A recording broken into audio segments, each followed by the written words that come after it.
Alright, for the next video I have today, it is going to be a request by Aimer Gamer, and it is for The Emperor of Mankind by the Templin Institute.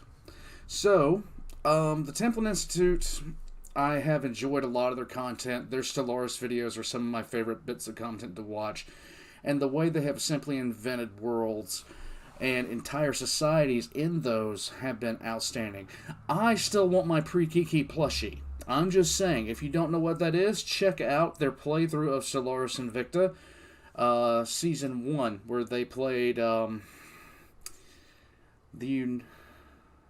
god, what was it called? It's like,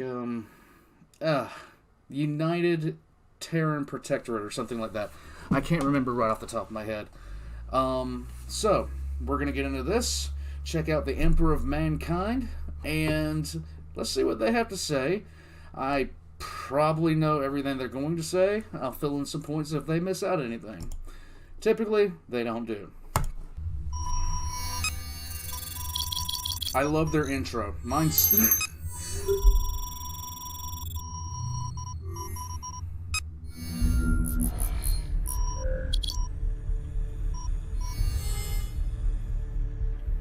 Lost amidst the endless temples, fortresses, and high-acrologies that have long since covered Holy Terra, there can be found a lone mountain.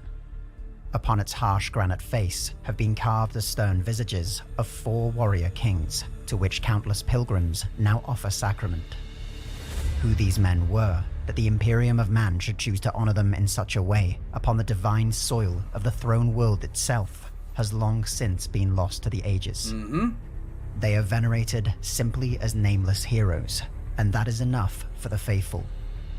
The notion that such figures might predate the Imperium itself died upon the lips of historical scholars who perished millennia ago, and if any thought to assert such claims now, they would surely be executed for heresy.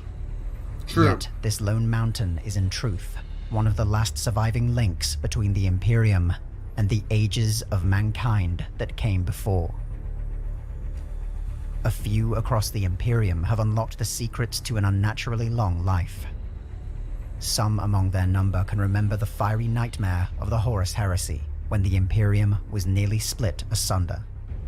Fewer still might have even seen the unrivaled glories of the Great Crusade, or the terrible and mysterious Dark Age of technology. Oh yeah. Perhaps there may even be a blessed few who have persisted for so long that they might share first-hand accounts of how mankind first spread across the galaxy, how industry was brought to Mars, or give names to those 4 kings carved onto the face of a lone mountain. But across the million worlds of the Imperium of Man, there is but a By the way, for anybody still trying to figure out what that is, that's Mount Rushmore. Anyhow. single soul that can undeniably be said to have witnessed these events and so much more. A single soul that spans the eternity of mankind's existence. A single soul that connects humanity both to its past and to whatever future it might have remaining. He is the master of mankind by the will of the gods, and master of a million worlds by the might of his inexhaustible armies. He is a rotting carcass writhing invisibly, with power from the dark age of technology. He is the Carrion Lord of the Imperium, for whom 1,000 souls die every day, for whom blood is drunk and flesh eaten. Human blood and human flesh, the stuff of which the Imperium is made. He is the God Emperor of mankind. In life, the Emperor was the perfection of mankind, a manifestation of the ultimate potential of his species. There was no field in which he did not excel, no physical or mental test in which he exhibited anything less than transcendent talent. He was a peerless statesman, military leader, philosopher, and scientist. Seemingly immortal, he was able to craft his mind and body across countless lifetimes, but his experience accounts for only a fraction of his ability. The Emperor was a psyker, able to draw power from the extra-dimensional realm known as the Immaterium. His capabilities here were likewise unrivaled, and there were few beings to have ever existed across reality that demonstrated his same level of control or raw psychic strength.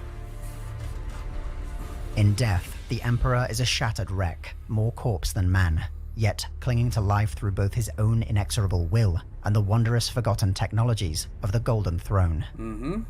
His physical body is a frail, withered husk, a prison of flesh. For 10,000 years, he has sat immobile and silent. Only his mind endures, yet locked in an eternal battle against the ruinous powers within the Immaterium. So long as he remains, there is hope for the galaxy. Yet should he fall, all reality would be lost beneath a tide of demonic madness and despair. This is very true. Basically, the only thing keeping a massive warp rift from opening on Terra itself, the likes of which would resemble the Eye of Terra, is the fact that the Emperor is holding it back, and has been for 10,000 years. How a being such as the Emperor first came to walk among mankind is likely beyond human understanding. There are many within the Imperium who would claim that the Emperor has always existed in some form, and to suggest otherwise is the highest form of heresy. Countless trillions have been put to death for interpreting the Emperor in a fashion outside of the sanctioned Imperial cult. And to think a reputable account of his origins might be found in such a regime is to invite madness. And yet, records within the Library Sanctus appear to shed light on his beginnings, though none but the Emperor himself can say for sure to what degree such stories reflect reality. According to ancient texts, the being that would become the Emperor was born some 50,000 years ago in a long-forgotten region of Terra.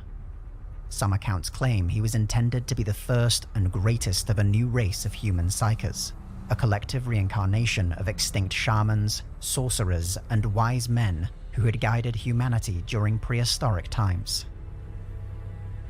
For thousands of years before becoming the Emperor, he guided and watched humanity develop. If you're wondering, origins of the Emperor are somewhere in modern-day Anatolia, which is Turkey. He traveled the globe, assuming countless names and identities. Sometimes adopting the persona of a great leader or advisor, a crusader, religious leader, or even messiah.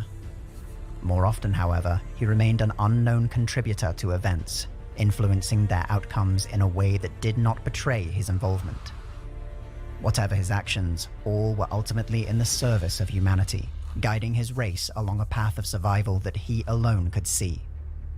As more and more humans were born with the same ability to shape the powers of the Immaterium, the Emperor realized he would need to take a more direct and open role in mankind's affairs than ever before. The collapse of the Age of Technology brought about a time of ruin, and without the Emperor's guidance, mankind would perish. The Emperor's first appearance in modern Imperial records is as one of the many petty warlords who struggled for control of Terra during the 30th millennium. This is true. His brilliant campaigns against... And he had been planning his, basically coming out to the place party for around 5,000 years during the Age of Strife. It was only when he felt the war start to subside that he actually began to put all his plans in motion. The warp is the faster than light travel for the entire 40K setting, and a race known as the Eldar were busy screwing everything up during that time. And one of the things they wound up screwing up was the warp. Gave birth to a chaos god because they didn't take Plan B, and shenanigans. Pressing on. The other techno-barbarian warlords of the planet set him apart, however, as did his use of genetically engineered warriors. Through his creations, most notably the superhuman Thunder Warriors, the Emperor reunited the planet, but only at terrible cost. The last casualties of the Unification Wars were the Thunder Warriors themselves, struck down by the Emperor's superior creations, this is true, lest their growing corruption tarnish everything they'd fought to achieve. Very true. Yet the Emperor's greatest ambition were the Primarchs, 20 superhuman beings whose genomes had been designed using his own genetic code as a foundation. Once matured, they would be his greatest generals, diplomats, and statesmen. The power of the Emperor, however, had been recognized by the malevolent entities of the Immaterium, and seeking to disrupt his plans, they cast out his 20 sons across the galaxy. Thanks to In Erda. the absence of his generals, the Emperor instead worked to craft his armies. Using genetics... If you don't know who Erda is, Erda was the genetic template because there had to be a mother. Erda was the mother of the Primarchs. And, yeah, she didn't take being cut out of their lives too well, so she basically flung open the corridor and threw them all out into the galaxy. It was nice. Mother of the Year award. Anyhow, pressing on. Samples derived from each of the Primarchs, the Emperor raised legions of new superhuman warriors, the Astartes, and began his reconquest of the solar system. Through expert diplomacy, the Emperor forged a crucial military and political alliance with Mars, cementing the foundation of the Imperium of Man. With the industry of Mars, alien slavers were cast off the moons of Saturn and Jupiter, and the Emperor turned his eyes towards the greater galaxy. The Great Crusade has achieved a legendary status within the Imperium, surpassed only by the Emperor himself. The reports of great victories and triumphs over Xenos races, heretics, and lost human dominions are so numerous as to be essentially endless. It was an era of rebuilding, reunification, and the rapid redevelopment of technologies long thought lost. The Emperor sought to unite all humanity under his banner and ensure human supremacy across the galaxy. With each new world brought under Imperial compliance, his resources grew, accelerating the process nearly exponentially. But the Great Crusade also brought the Emperor back into contact with his lost sons, and not all had grown to be the men he had intended them to be. The galaxy they were cast into was one of brutal terrors and cruelty. While all among the Primarchs had become expert statesmen, powerful warriors, and wise philosophers, many exhibited very human failings: fear, hate, arrogance, and jealousy. Yet, the Emperor remained confident enough in their abilities to turn the Great Crusade over to their care, and in particular, his favored son, Horus Lupercal. The Emperor returned to Terra to personally oversee the construction of the Imperial Webway. This was his ultimate goal, a new means of faster-than-light travel that would forever free mankind from its reliance on the Immaterium, and protect it from the depredations of chaos that lay within. True. But the ruinous powers of the Immaterium had long since realized the threat to their existence posed by the Emperor, and moved to thwart his ambitions. Through their manipulation of the Primarchs, the Chaos Gods convinced 9 among their number to betray the Imperium. Horus himself had become their greatest prize, and together with his brothers launched a decisive strike against the work of their father. The tragedies of the Horus Heresy are without number, yet none so cruel as its final turning point. As the Imperial Palace on Terra burned at the hands of the Chaos Legions and demonic hordes, the Emperor confronted Horus aboard his flagship, the Vengeful Spirit. The battle between the Emperor and Horus was like nothing the universe had ever seen, before or since. The powers unleashed were simply beyond comprehension. The Emperor had confronted... Okay, seriously, Horus in this painting, I like the Emperor, but Horus in this painting seriously looks like Private Pal from Full Metal Jacket.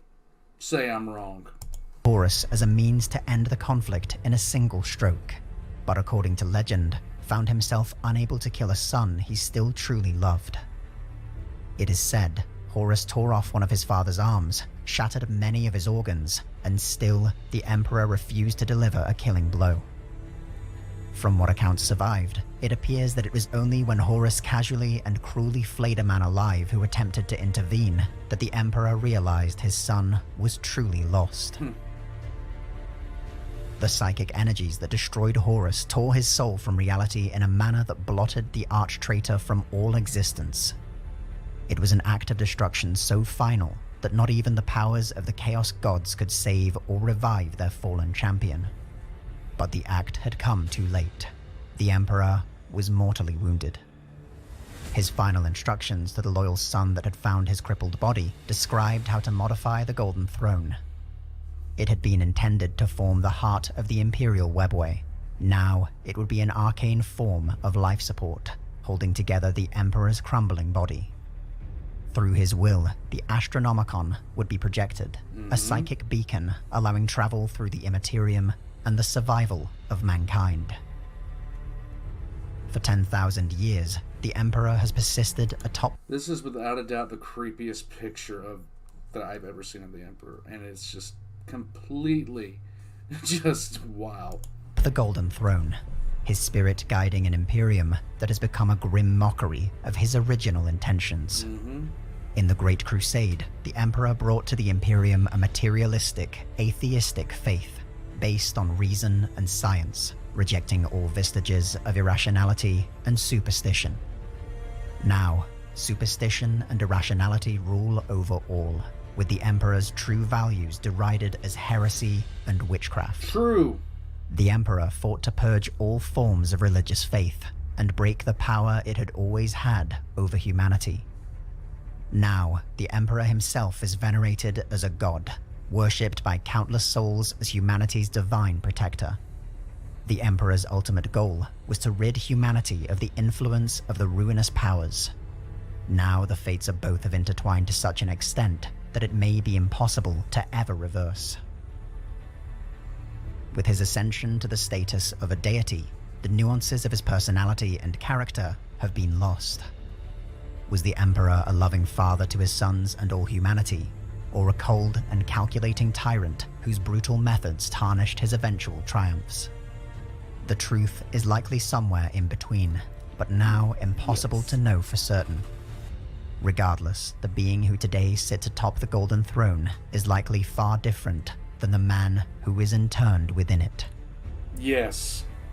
With each passing year, it is said that the power of the Golden Throne grows weaker, and the astronomicon it projects across the galaxy diminishes with it. Only the greatest tech priests of the Adeptus Mechanicus know the truth. The Golden Throne is failing, and well beyond their ability to repair. The Emperor is dying, and his fate may be inevitable. The emergence of the Great Rift is yet another mortal wound. The Imperium has been severed in two, and tens of thousands of worlds are now caught upon the very gates of hell. Titanic warp storms roar across the galaxy, and everywhere, civilizations are tormented, enslaved, and altogether destroyed by demonic legions. Many have proclaimed this to be the time of ending. In such a dark and terrible era, the followers of the ruinous powers are jubilant. They ridicule the servants of the Imperium, deriding the God Emperor as a corpse lord, carrion god, a false god. But the four ruinous powers of chaos, Khorne, Nurgle, Slaanesh, and Tzeentch, have another name for the Emperor. Anathema. Not one born out of mockery, but one perhaps out of fear. They know him as the Anathema, for there is no greater embodiment of a universal order, and even in his ruined state, no more potent foe of chaos. The Chaos Gods believe themselves to be on the cusp of their ultimate triumph, but even they cannot ignore the unprecedented events taking place across the galaxy. Even as untold worlds are swept beneath a tide of demonic madness, the influence of the Emperor is exerting itself upon the mortal plane in ways never seen before. While the Emperor in life admonished those who named him a god worthy of adoration, in death he has become this and possibly something more. Yes. The worship of countless trillions has undoubtedly had an effect on the power of the Emperor, rippling across the Immaterium in ways impossible to truly understand. The few individuals privileged enough to enter the Golden Throne have come back with the unshakable feeling that even as his mortal body fails, his spirit and will have only grown in power. The ruinous powers of chaos have faced... This would make sense with the way that Warhammer, and in particular the warp itself, works. If belief is an extremely powerful thing in the 40k universe, enough people believe something and it's true, the Emperor of Mankind could very well be a god at this point. In everything, in every conceivable way that you could, call one a god. He already is one. Yeah, pretty much. Mortal champions and armies, only to corrupt them, manipulate them, or else drown them in a tide of blood and death. They have faced the progress of technology and the power of science, only to pervert their use into crafting ever more grotesque augmentations for their followers. They have faced rival gods, only to consume, shatter, or imprison every rival pantheon set against them. But in orbit of holy terror, as the galaxy burned, they faced the Emperor, only to witness their greatest champion, one imbued with all their power, struck down so completely as to be beyond even their ability to save. The Chaos Gods fear the Emperor not for his champions or armies, his promises of science or technology, or even his ability to wield the powers of a god. They fear the Golden Throne is no longer keeping his decrepit body intact, but rather constraining his ever-growing abilities. They fear that one way or another, should the Emperor ever rise from his internment, he will do so not as a man, not as a god, but as a kind of power that reality has never seen.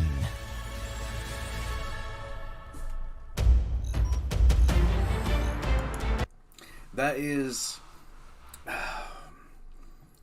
painfully true. If the Emperor ever rose off the Golden Throne, there would be some serious things going on. In any case, that's the Templin Institute. I'm, of course, going to be putting their information down below as well as my own. My Patreon, I think they have a Patreon that I'm going to put down below. The Emperor of Man is... I could do lore video after lore video after lore video on him, and in fact I have. But it's just one of those things that you have to really carefully explain once people start really getting into the lore, because it can run away from you fast.